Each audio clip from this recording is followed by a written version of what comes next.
नमस्कार, मैं हूं आपके साथ आशा सरमाल और आज हम जिस मुद्दे को लेकर अपने कार्यक्रम में बात करेंगे, आपको बताते चले कि आज ऑल पार्टी मीटिंग जो है वो विपक्ष की तरफ से बुलाई गई थी और जिस तरह से समीकरण आज बनता हुआ नजर आया उस पर चर्चा करेंगे। पैनल में इस वक्त हमारे साथ जुड़ चुके हैं कांग्रेस पार्टी से कपिल सिंह, बहुत बहुत स्वागत जुड़ने के लिए।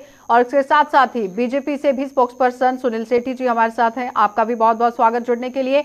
और अपनी पार्टी से भी स्पोक्स पर्सन यासिर खान हमारे साथ जुड़ चुके हैं, आपका भी बहुत बहुत स्वागत जुड़ने के लिए। और फोन लाइन पर हमारे साथ मनीष साहनी जो कि शिवसेना से हैं वो जुड़ेंगे, आपका भी बहुत बहुत स्वागत जुड़ने के लिए। तो सबसे पहले आपको बताते चले कि ग्राफिक्स के जरिए ही आपको समझा देंगे कि किस तरह से यहाँ पर हालात जो है वो अब जम्मू कश्मीर के अंदर बनते हुए नजर आ रहे हैं, लेकिन इस बीच में किस तरह से हालात हैं वो जरा समझ लीजिए। तो चलिए अब आपको ग्राफिक्स के जरिए समझा देते हैं कि जम्मू कश्मीर में किस तरह से सियासत जो है वो चरम पर एक बार फिर से शुरू हो चुकी है। तो जाहिर तौर पर जम्मू कश्मीर में सियासी खेल शुरू हो चुका है और जम्मू कश्मीर का समीकरण क्या कुछ कहता है वो जरा समझ लीजिए। पहले जम्मू कश्मीर विधानसभा में 87 विधानसभा सीटें थी और उसके साथ ही यहाँ पर जिसमें 4 सीटें लद्दाख चली गई हैं। उसके बाद जम्मू कश्मीर विधानसभा में 83 सीटें रह गई और ये बढ़कर 90 हो गई। और 2019 के अनुसार अगर बात करें तो उसके बाद आप देखिए 83 सीटों के बाद 90 बढ़ा दी गई हैं, लेकिन 2019 के अनुसार जम्मू कश्मीर की विधानसभा सीटों की कुल संख्या 107 से बढ़कर 114 रखने का प्रस्ताव था। 114 में से 24 सीटें पाकिस्तान अधिकृत कश्मीर के लिए आरक्षित जो खाली रहेंगी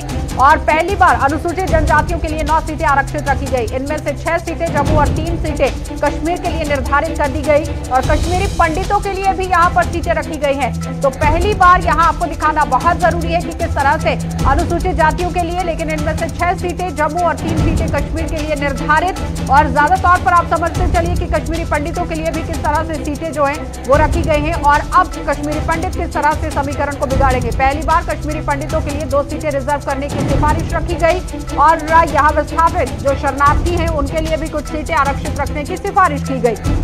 लेकिन उस बीच में आपको बताते चले कि लगातार आप देखिए किस तरह से हालात, परिसीमन में कई विधानसभा सीटों के नाम बदलने की सिफारिश हुई है और साथ ही साथ ये भी समझिए कि जब परिसीमन यहाँ पर हुआ है तो उस वक्त की घमासान जिसमें रियासी जिले में गुल अरनास निर्वाचन क्षेत्र को नई सीट यहाँ पर घोषित किया गया और साथ ही साथ जम्मू कश्मीर में 1995 में आखिरी परिसीमन के बाद से ही वहाँ जिलों की संख्या 12 से बढ़कर 20 हो चुकी है। तो लोकसभा सीटों की संख्या नहीं, यहाँ पर इलाकों में भी बदलाव हुआ।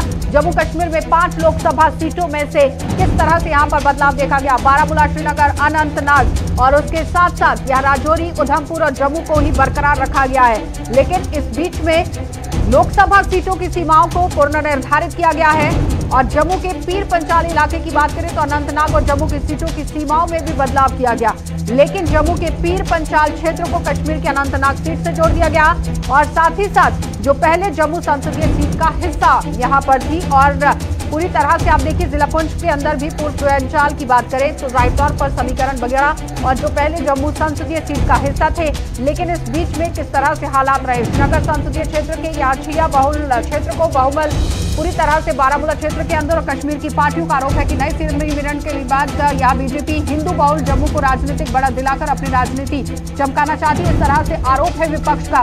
और जम्मू कश्मीर में मुस्लिम बहुल वाले कश्मीर में 46 सीटें और बहुमत के लिए 44 सीटें यहाँ पर चाहिए रहा। तो परिसीमन के बाद ये गणित जो है वो बदल जाएगा पूरी तरह से, जिसके बाद अब घमासान जो है वो मच गया है। तो अब समझिए कि किस तरह से वो बचलेगा। तो नए परिसीमन के मुताबिक जम्मू कश्मीर की कुल 90 सीटों में से अब 43 जम्मू में, 47 कश्मीर में होंगी और साथ ही 2 सीटें कश्मीरी पंडितों के लिए रिजर्व करने का सुझाव दिया गया। लेकिन इस बीच में किस तरह से काम किया जाएगा, इन बदलावों के बाद जम्मू की 44% आबादी 48% सीटों पर वोटिंग करेगी और कश्मीर में रहने वाले 56% लोग बची हुई 52% सीटों पर मतदान करेंगे। लेकिन उसके साथ अभी तक कश्मीर के 56% लोग 54 के साथ 55.4% सीटों पर और जम्मू के साथ साथ आप देखिए किस तरह से यहाँ पर 44.5 सीटों पर वोट करते थे। लेकिन आरोप यहाँ पर ये लग रहे हैं कि परिसीमन में जम्मू की 6 सीटें बढ़ाने का प्रस्ताव है। अधिकतर यहाँ जम्मू जिले में हिंदू बहुल है और 2011 की जनगणना के अनुसार कठुआ, सांबा, उधमपुर बहुल इलाका है। तो कठुआ में 87%, सांबा और उधमपुर में 86% और 88%, किश्तवाड़, डोडा, राजौरी जिले के अंदर यहाँ पर 35 और 45 और उसके साथ ही 2008 के जम्मू कश्मीर विधानसभा चुनावों में बीजेपी ने 87 में से 11 सीटें यहां पर जीती थी। लेकिन 2014 में हुए अगले चुनावों में बीजेपी ने 25 सीटों के साथ दूसरी सबसे बड़ी पार्टी अपने आप को बना लिया और उसके साथ ही 2014 विधानसभा चुनावों में पीडीपी ने अपनी सभी 25 सीटों में जम्मू क्षेत्र से ही यहां पर जीत हासिल की थी।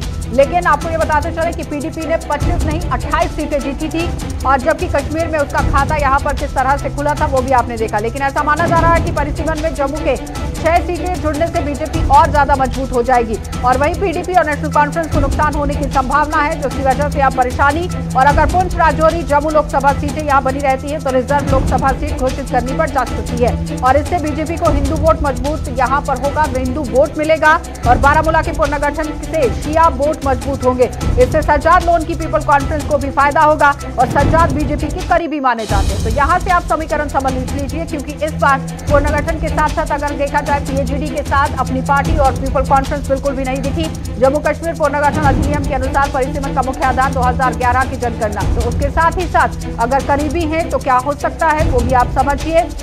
लेकिन आयोग का ये कहना भी है कि परिसीमन के लिए राज्यों के क्षेत्रफल, भौगोलिक और साथ ही साथ परिस्थितियों, सीमा से दूरी जैसे फैक्टर्स को भी ध्यान में रखा गया है। और 2011 की जनगणना के अनुसार कश्मीर की आबादी 68.8 लाख, जम्मू की 53.3 लाख और उसकी तुलना में 15 लाख से अधिक है। तो नए परिसीमन प्रस्ताव के अनुसार जम्मू कश्मीर में विधानसभा सीटों का पुनर्निर्धारण होने पर ही वहां जम्मू की 1.25 लाख जनसंख्या की तुलना में कश्मीर की जनसंख्या का अनुपात 1.46 लाख हो गया है।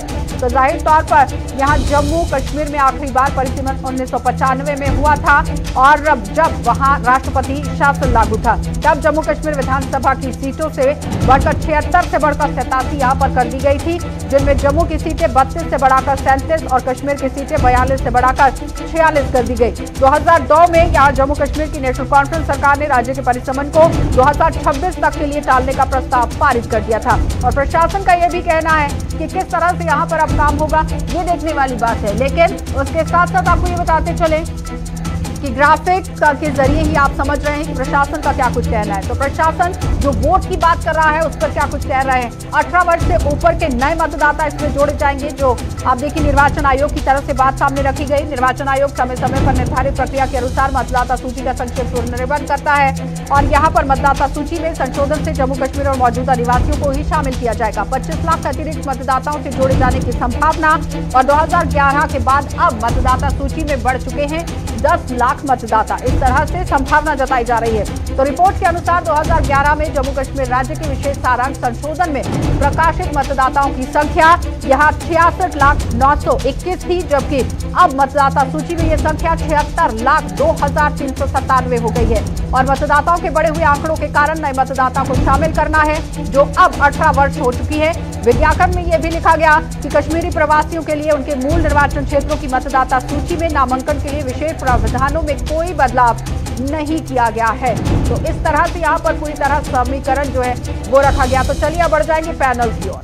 चलिए अब आपको कुछ लोगों से भी रूबरू करवा देते हैं, क्योंकि आज ऑल पार्टी मीटिंग के अंदर जिस तरह से सूरत हाल बने, डॉक्टर फारूक अब्दुल्ला क्या कुछ कह रहे थे, और साथ ही साथ यहाँ पर रविंद्र रैना की तरफ से क्या कुछ कहा गया है, वो आपको दिखा देते हैं। जो हालात इलेक्शन कमीशन ने पैदा किए हैं यहाँ, खासकर जो वोटिंग राइट्स इन्होंने खोल दिए हैं सबके लिए, नतीजा ये है कि अभी तक तो नंबर 25 लाख का है, मगर इसमें कोई क्लेरिफिकेशन नहीं है। 50 भी हो सकता है, 60 भी हो सकता है, 1 करोड़ भी हो सकता है। जम्मू कश्मीर के अंदर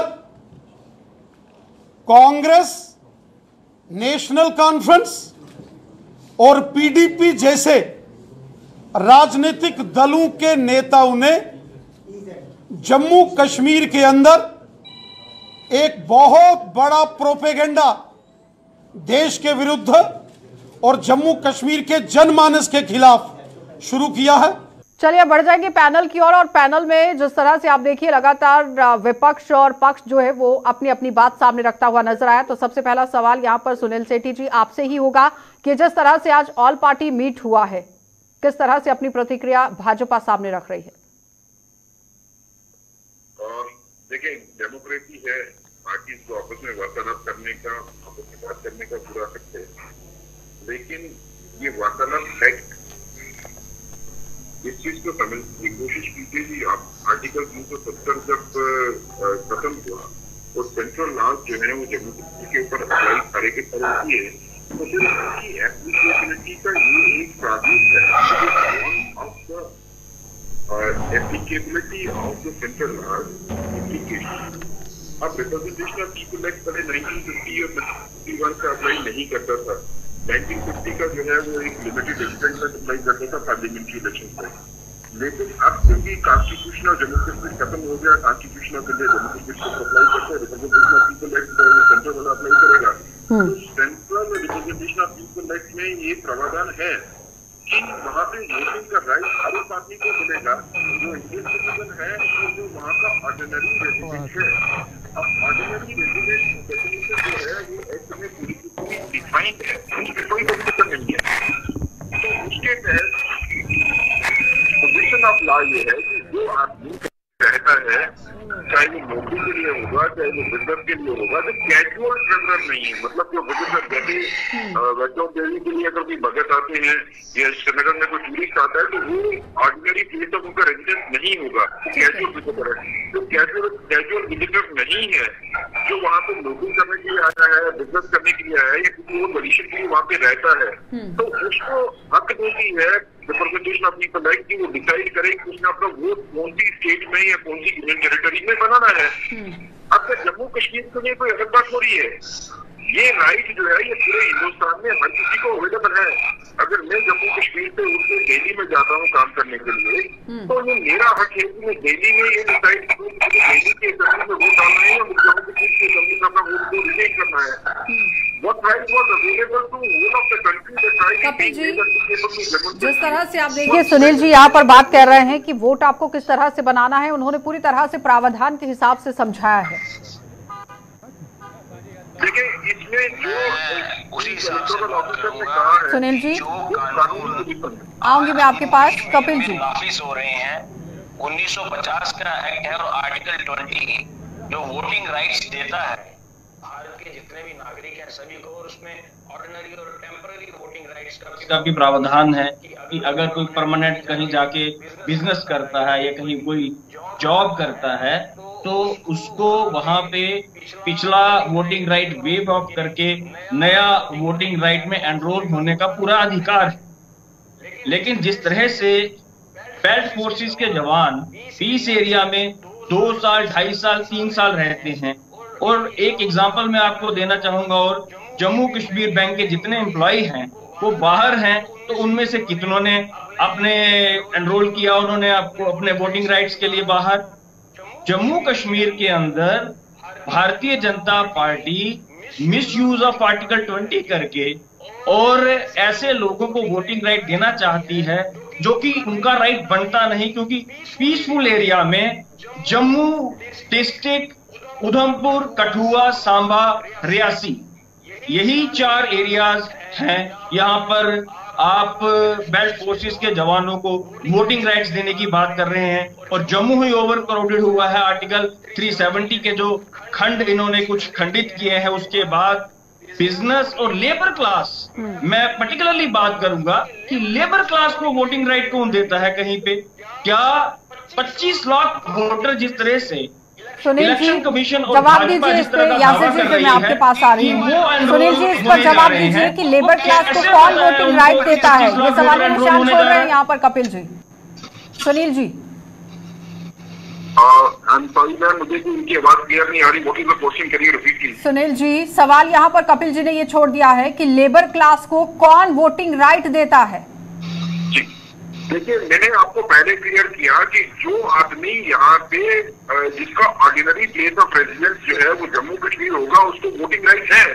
ये सभी की सभी स्टेट में हर जगह पे ये अप्लाई करता है। अब कौन उस वोटिंग राइट को एक्सरसाइज करेगा कौन नहीं करेगा ये अलग सा इशू है। आपको उनको राइट देना है, वो एक्सरसाइज करें उस राइट को जम्मू कश्मीर में वोट बनाने के लिए, या वो अपनी स्टेट में जो है वहीं पे अपना वोट रखना चाहते हैं, लेकिन देयर पर्सनल पोजीशन। जैसे एक बड़ी जो है कांग्रेस जो है वो क्वेश्चन उठाती है कि क्या इसमें डिफेंस फोर्सेज और पैरामिलिट्री फोर्सेज को भी वोटिंग राइट मिलेगा या नहीं मिलेगा। अब अगर कानून के हिसाब से उनको वोटिंग राइट मिल सकता है, उनकी चॉइस है कि वो कहाँ पे लगाना चाहते हैं। आप चाहते हैं कि जो फौजी है वो खुद ही खाए जम्मू कश्मीर में आके, लेकिन उसको वोटिंग का राइट नहीं मिले जो उसको बाकी पूरे हिंदुस्तान में अवेलेबल है। क्या किस किस्म की सियासत है ये? ठीक है, आप हिंदुस्तानियों को यासिर जी काटना चाहते हो। ठीक है सुनील जी, एक हिंदुस्तानी को दूसरे हिंदुस्तानी से अलग करना चाहते हो, ये किस किस्म की सियासत चलाते हो? जब आप कश्मीर में हो आप कहते हो कि कश्मीर खतरे में है, जम्मू में हो आप कहते हो कि डोगरा खतरे में है। ठीक है यासिर जी, जिस तरह से ऑल पार्टी मीट हुआ है, ठीक है सुनील जी आऊंगे आपके पास। यासिर जी, जिस तरह से ऑल पार्टी मीट हुआ है, लेकिन अपनी पार्टी ने साफ तौर पर कह दिया कि वो इसका हिस्सा नहीं रहेंगे। देखिए, जैसे ये 25 लाख का जो जैसे ये आया और लोगों में एक अफरा तफरी माहौल फैलाने की कोशिश की, तो जम्मू कश्मीर अपनी पार्टी ने एक बड़े रीजनेबल तरीके से पूछा कि आप इसमें क्लैरिफिकेशन हम चाहते हैं। तो जब उन्होंने क्लैरिफिकेशन दे दी तो जम्मू कश्मीर अपनी party is fully contented with the clarification issued by the central government.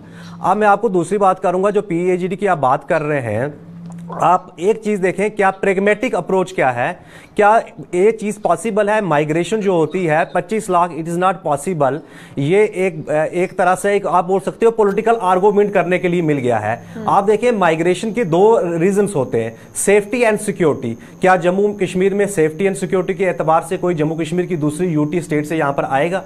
Secondly, economic avenues यहां पर जम्मू कश्मीर में इतने रिसोर्सेज नहीं है कि वो उनको नौजवान उसका फायदा उठा सकें। तो यहां पर कौन सी मल्टीनेशनल कंपनीज है कि बाहर से दूसरी UT या स्टेट से यहां पर लोग आके सेटल होंगे?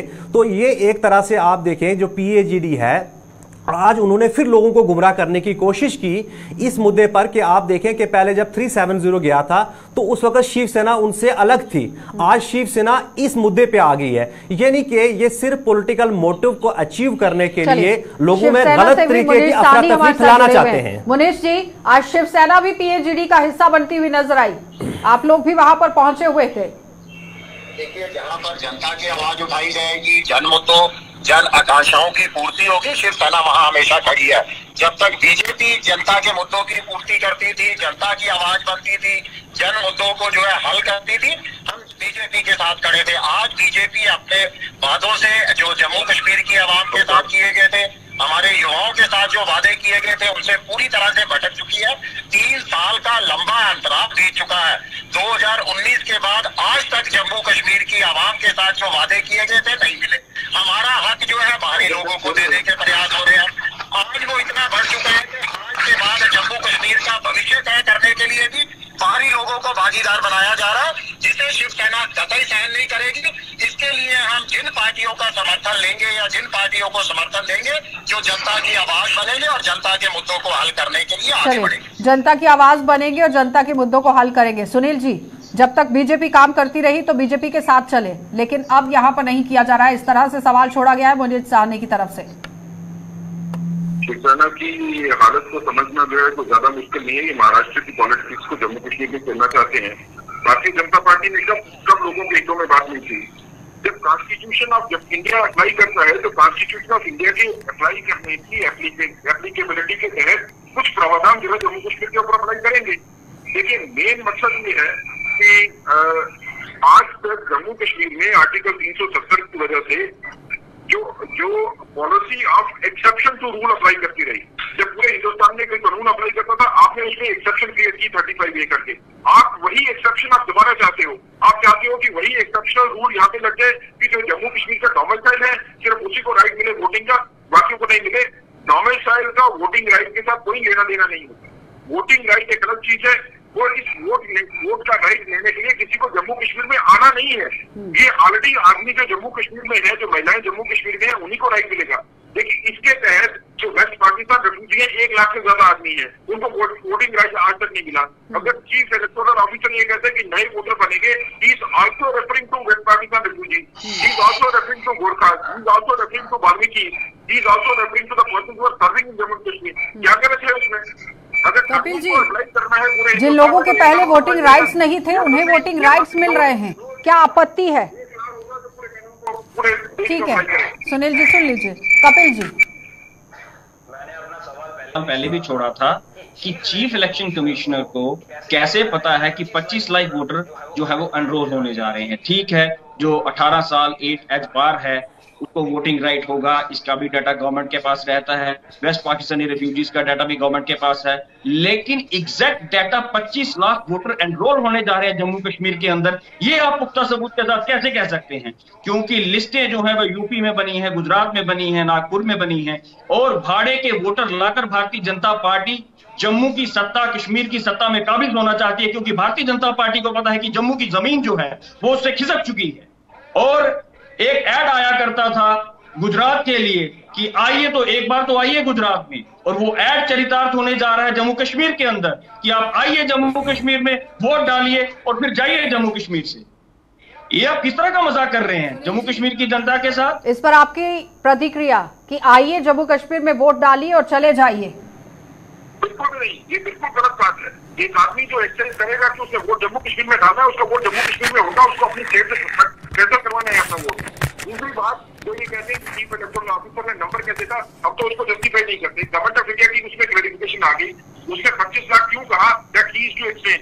मुझे ये लगता है कि हमारे को जेन्युइनली ये सोचना चाहिए कि कानून की एप्लीकेबिलिटी के बाद जिन लोगों को राइट है जम्मू कश्मीर में वोट अपना डालने का, उनको वो राइट मिलना ही चाहिए। और इसमें अगर कोई एक्सेप्शन चाहता है कि ये कानून में इसमें कोई एक्सेप्शन क्रिएट हो जाए कि बाकी हिंदुस्तान में, मैं दिल्ली में जाके अपना, अगर मैं दिल्ली में जाता हूँ प्रैक्टिस करने के लिए, मैं वकील हूँ, अगर मैं वहाँ पे 4 महीने भी रहता हूँ, हाउस रेंट पे भी रहता हूँ, मेरे को ऑप्शन मिल जाती है कि मैं वहाँ पे अपना वोट बना सकता हूँ जम्मू कश्मीर में कैंसिल करवाने से। तो मैं जाके दिल्ली में वोट डाल सकता हूँ, लेकिन दिल्ली वाला तो जम्मू में आके भी काम करना चाहेगा, उसको वोटिंग डालने से रोका जाएगा क्या? यहाँ पे फिर तो हिंदुस्तान बनेंगे। अब हिंदुस्तान एक है, कश्मीर के ऊपर, जम्मू के ऊपर भी वही कानून अप्लाई करेगा जो बाकी हिंदुस्तान के ऊपर अप्लाई करता है। जब महाराष्ट्र में इतने बाहर के लोग आके वहाँ पे वोट डालते हैं, तो क्या मराठी कल्चर खत्म हो गया? आपको चलिए, महाराष्ट्र में आकर भी बाहर से लोग वोट डालते हैं, मुनीष साहनी जी, क्या वहां पर महाराष्ट्रियन कल्चर खत्म हो गया? इस तरह से कहना है यहाँ पर सुनील सेठी जी का, जवाब दीजिए। मुनीष साहनी जी,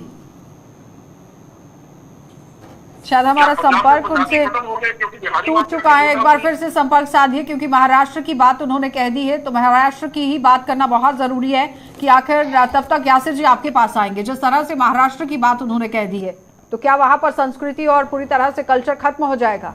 देखिए, हमने इसको लेकर पहले ही भी चिंता जाहिर की थी कि जम्मू कश्मीर की हमें ये एश्योरेंस दिया गया है जम्मू कश्मीर अपनी पार्टी को कि कोई भी यहाँ की डेमोग्राफी को किसी तरह छेड़छाड़ नहीं की जाएगी, और ना ही जम्मू कश्मीर की जो आइडेंटिटी है, खासकर जो जम्मू का कल्चर है या कश्मीर का कल्चर है या पीर पंजाल का कल्चर जो आइडेंटिटी है, उसको प्रिजर्व रखा जाएगा। मैं आपको पहले ही कह चुका हूँ कि ये एक पॉलिटिकल आर्गूमेंट्स के लिए तौर पर आप देख सकते हो, लेकिन इन प्रैक्टिकल इन रियलिटी बहुत टफ है। आप देखेंगे आर्म फोर्सेस को यहाँ पर जो बताया जाता है कि 10 लाख है, ये सरासर झूठ है। ज़्यादा से ज़्यादा पैरामिलिट्री फोर्सेस और रेगुलर आर्मी जम्मू कश्मीर में 2 से 2.5 लाख के बीच में, इससे ऊपर नहीं हो सकती है, क्योंकि ये वो लोग जो कहते हैं कि 10 लाख है, 12 लाख है, ये वो हमारे जो दुश्मन मुल्क हैं, ये उनका नैरेटिव जो है यहाँ पर दिया जाता है। तो इस तरह से कोई खदशात नहीं है। हमारा ये था, हमने बतौर एक जो हमारा फर्ज बनता था कि जैसे हमें लगा कि हमारे यहाँ पर क्या ये वाकया ये सच्चे में कुछ करने वाले हैं, तो हमने फौरन तो पर रुजू किया, क्योंकि जिन्होंने करना है, जिनके पास अख्तियार है, तो उन्होंने एश्योरेंस दिया कि ऐसा कुछ भी नहीं है, ये गलत फहमी लोगों के अंदर क्रिएट की जा रही है, एक ख्वाह मखा की, एक अफरा तफरी का माहौल पैदा किया जा रहा है।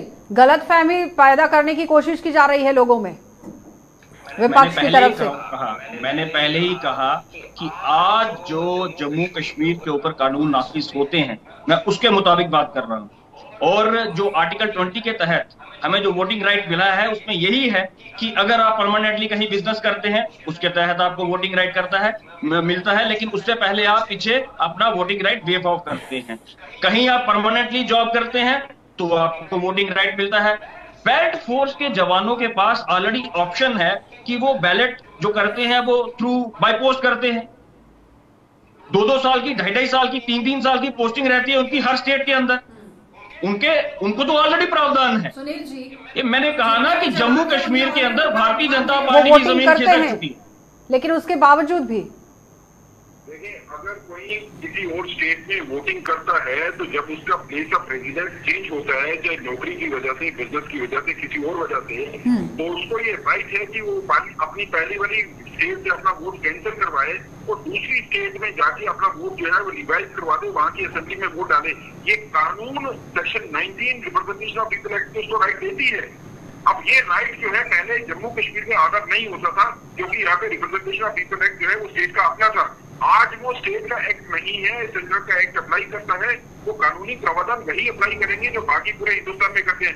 जब पूरे हिंदुस्तान में ये कानून अप्लाई करता है, जब पंजाबी को कोई प्रॉब्लम नहीं है, महाराष्ट्र में किसी को प्रॉब्लम नहीं है, केरला में किसी को प्रॉब्लम नहीं है, तो कश्मीर और जम्मू में क्यों प्रॉब्लम होती है? क्योंकि आप लोग यहाँ पे समझते नहीं है कि यहाँ पे सेपरेटिस्ट एजेंडा चल रहा है और आप विटिंगली अनविटिंगली आप सेपरेटिस्ट एजेंडा को सपोर्ट कर रही हो। इस स्टेटमेंट में आप एक एजेंडा को सपोर्ट कर रहे हैं। तो फिर कश्मीर में बेल्ट फोर्सेस के जवानों को वोटिंग राइट्स क्यों नहीं दिए जा रहे? फिर पीसफुल एरिया में ही जवानों को वोटिंग राइट्स क्यों दिए जा रहे हैं? फिर जम्मू के ऊपर ही बर्डन क्यों डाला जा रहा है? क्योंकि भारतीय जनता पार्टी को पता है कि कश्मीर में तो उनका मैंडेट है नहीं और जम्मू का मैंडेट जो है वो उनका खिसक चुका है और भाड़े के वोटर लाके वो किसी तरह जम्मू की सत्ता के ऊपर काबिज होना चाहते हैं, नाफिज होना चाहते हैं। यही भारतीय जनता पार्टी की मंशा जो है यही से साफ हो जाती है।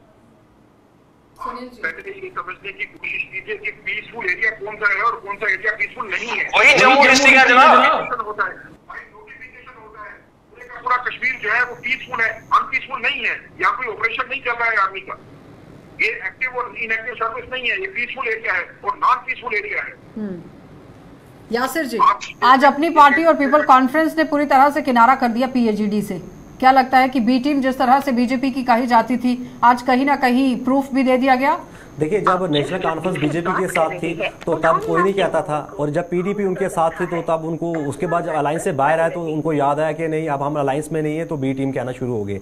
आप देखें कि पीडीपी जो पीडीपी और नेशनल कॉन्फ्रेंस का जो पीजीएडी अलायंस था, पहले उन्होंने कहा था जी अगर 37035 खत्म होगा कोई झंडा उठाने वाला नहीं मिलेगा। इस बार साबित हो गया कि हर जम्मू कश्मीर के हर घर से हर शख्स ने जो है झंडा उठाया और घर से बाहर निकला। तो इसका मतलब लोग उनको सपोर्ट नहीं करते, लोग उनके साथ नहीं है। अब उनके पास कुछ नहीं है, सिर्फ एक्सक्यूज एक मिला है, लोगों को गुमराह कर रहे हैं, फिर बोल रहे हैं कि हम 37035 लेंगे। लेकिन जब उस पर पब्लिक सपोर्ट नहीं मिली तो अब इन्होंने ये जो वोटिंग राइट का इश्यू जो उठाया है, इसमें वो पब्लिक सपोर्ट चाहते हैं, लोगों के अंदर डर का माहौल पैदा करके कि आप हमारे साथ चलिए, आपके बाहर के लोग आके आपके राइट्स को इंक्रोच करेंगे। एक आपका रिएक्शन जाते जाते जल्दी से। मैंने कहा कि भारतीय जनता पार्टी को पता है कि जम्मू में ही उसका आधार था और जम्मू में उसका आधार जो है वो खिसक चुका है। जम्मू की जनता भारतीय जनता पार्टी को देखना नहीं चाहती, उनको वोटिंग नहीं करना चाहती, इसीलिए किसी तरह जम्मू में ये बाहर से वोटर लाकर एनरोल करा के जम्मू की सत्ता के ऊपर काबिज होना चाहते हैं। जम्मू में इनको लगता है कि अब इनका मैंडेट खिसक चुका है और किसी तरह सत्ता पाने के लिए, जम्मू कश्मीर में सत्ता पाने के लिए ये सारे हथकंडे अपनाने की कोशिश कर रहे हैं, क्योंकि इनको पता है कि इनके पास अब बचा कुछ नहीं है। ठीक है जी, आपने देखा कि बीजेपी अपनी तरह से अपना पक्ष रख रही है, लेकिन पीएजीडी अपना पक्ष रख रही है, जिसमें उन्होंने साफ तौर पर कह दिया। लेकिन अपनी पार्टी और पीपल कॉन्फ्रेंस एक अलग ही बहाव में है। देखिए, हम जो लोगों के जो जिस तरह से जज्बात हैं हम उसको रिप्रेजेंट करना चाहते हैं ट्रूली सेंस में। और जो भी यहाँ पर जो पीएजीडी ने किया कश्मीर में या जम्मू के अंदर जो बीजेपी ने किया, लोग आप देखें कि बीजेपी 8 साल आप मान के चलें कि इक़्तिदार में है, क्योंकि गवर्नर रूल भी उन्हीं के तहत आया है और उन्हीं के सुपरविजन में सब कुछ हो रहा है। तो आप देखें कि जम्मू के लोग बीजेपी से तंग हैं, पागर से कश्मीर वाले तंग हैं, तो लोग ऑप्शन ढूंढ रहे हैं और हम ट्रूली जो प्रैग्मेटिक चीज़ हो सकती है हम वही कह रहे हैं। और इस बार आप देखेंगे कि जम्मू कश्मीर में हम ये उम्मीद कर रहे हैं कि जहां पर जल्द से जो लोग चाहते हैं कि यहां पर जल्द से जल्द चुनी हुई सरकार आए, इलेक्टेड गवर्नमेंट आए और उसके बाद ताकि आवाम के कब तक इलेक्शंस हो जाएंगी? आखिरी सवाल सुनील जी आपसे, कब तक इलेक्शंस हो जाएंगी जम्मू कश्मीर के अंदर? क्या अंदाजा लगाया जा सकता है कि कब तक के संकेत हैं? इलेक्शन कब तक होने की भारतीय जनता पार्टी के बस में नहीं है। ये चीफ इलेक्शन कमीशन के हाथ में होता है, जो गवर्नमेंट के कंट्रोल में नहीं होता। Independent party under the constitution, जब चीफ इलेक्शन कमीशन जो है वो डिसाइड करेगा, election commission of India decide करेगा। हम लोग तैयार हैं, हमारी तरफ से इलेक्शन जो है कल भी हो जाते हैं, तो हमारे को अभी भी पूरी पक्की उम्मीद है कि हम लोग जो है वो स्वीप करेंगे। बहुत बहुत धन्यवाद सुनील जी आपका भी जुड़ने के लिए, और यासिर जी आपका भी, कपिल जी आपका भी, और साथ ही साथ मुनीर साहनी आपका भी।